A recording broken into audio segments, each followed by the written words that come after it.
السلام عليكم ورحمه الله وبركاته. ازيكم عاملين ايه؟ معاكم مصعب رضوان. مش شرط تكون بتفهم كوره عشان خاطر تتكلم على الكوره، ياما ناس ما بتعرفش تلعب كوره وبتلعب كوره. بعد كام يوم داخلين على كاس العالم، واكيد حدث تاريخي زي ده هتلاقوني راشق فيه. فاحنا هنتفرج على الماتشات، هنتريق على اللعيبه، هنشوف مين اللعيبه اللي كان يستحق ان هو يسافر امريكا ومين منهم اللي كان يستحق يسافر غزل المحله. السلسله دي هيبقى فيه سؤال كل حلقه. سؤال الحلقه النهارده: تتوقع مين اللاعب اللي هيفاجئنا في البطوله؟ واحد منكم هيقول لي طب ايه الجايزه او ايه الفايده اللي انا هاخدها؟ هقول لك انا كده كده مش لاقي اكل وكحيان، فما يعني ما تدقش معايا، تمام؟ لما ربنا يكرمنا ان شاء الله بديكوا جوائز. اهم حاجه ما تنسوش تعملوا لي سبسكرايب وفولو على كل البلاتفورم بتاعتي، انستجرام، فيسبوك، واتساب لو عايزين. ونخش على اول حلقه، ماتش مصر والبرازيل.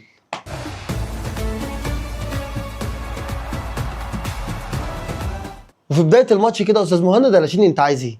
في ديفندر يغلط غلطه زي دي؟ يعني انت عشان اسمك مهند تغلط غلطه زي دي؟ لو كان اسمك سيد ما كنتش تغلط الغلطه دي. مفيش لعيب في العالم يغلط الغلطه دي حتى لو بيلعب في بني عبيد. على فكرة اسكرانو برضه لاعب البرازيل أحسن مدافع في العالم غلط نفس الغلطة. وماسكيرانو بيلعب في بني عبيد؟ وات ايفر. الغلطه دي ما تجيش غير منك انت وماسكيرانو. ده شوبير نفسه لو بيستلم كوره بيخاف لحسن حد من الجمهور يخش عليه. انتوا تغلطوا غلطه زي كده؟ الله وانا مالي يا لمبي. بالنسبه لخطه حسام حسن في الشوط الاول، هو اكبر عدد ميس باص في الماتش، وازاي نبوظ اللعب علينا وعليهم. يعني ولا عايزين نرحم ولا عايزين رحمه ربنا تنزل. وكان المفروض نقدم طلب للفيا ان احنا نخلي دكه البدلاء ورا الجمهور مش قدام الجمهور، عشان خاطر محمد هاني كان عمال يباصي لمحمد صلاح وهو قاعد على الدكه بره. والمفروض بقى ان احنا كنا حمدنا ربنا ان الشوط الاول خلص 1-1، وكان الكابتن حسام خد اللعيبه بتاعته ومشي وخلصت قوي على كده. انما قال لك لا نكمل الماتش. قلنا بقى خلاص الشوط الثاني هيبدا واللعيبه هتتغير واللعيبه ريحت ويبقى عندها خلق تلعب كوره. عشان تحافظ على المكسب. يعني ليه ايه سبب التغيير ده؟ ما نسيتش احمد جعفر ليه تحافظ على النتيجه اكتر واكتر. انا حر. تحس بقى ان اللعيبه شحنت نص باصه. اي لعيب بيباصي النص بس ما بيكملش الباصه كامله.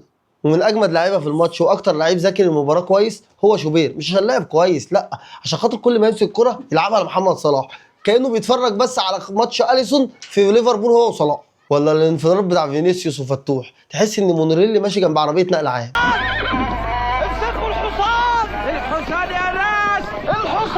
وطبعا كلنا شفنا الفرق بعد محمد صلاح نزل وغيرنا طريقه اللعب. بدل ما كنا بنعمل ميس باص ما بقيناش نعمل باص خالص، عشان كده دخل فينا جون في اول 6 دقايق. بالنسبه بقى لخط الظهر بتاعنا، تحس ان هم كانوا بيلعبوا ماتش مالتي في البلاي ستيشن، لانهم مش عارفين يغيروا اشاره ويقطعوا الكره من قدام اللعيبه. السرعات بتتعمل من جنبهم كانها ايه، شوارع ماشيه. ولا الوينجات بتاعت البرازيل، تحس ان هم بيروحوا على اخر الخط ويستنوا 2 لاعيبه من منتخب مصر يجوا لهم، عشان خاطر ما بيحبوش يرقصوا لعيب واحد، لازم يقطوا الاثنين مع بعض. وطبعا ماتش مصر والبرازيل كان عباره عن تجربه، عشان خاطر هنقابل بلجيكا في كاس العالم. ايه ده؟ دي تونس كانت بتلعب بلجيكا، هم عملوا ايه؟ والله ربنا يستر. ومع نهايه الفيديو اهم حاجه ما تنسوش تعملوا لي فولو وسبسكرايب وتفعلوا زر الجرس وتعملوا لي فولو على كل المنصات، واهم حاجه تجاوبوا على الاسئله في الكومنتات. كان معكم اخوكم مصعب رضوان.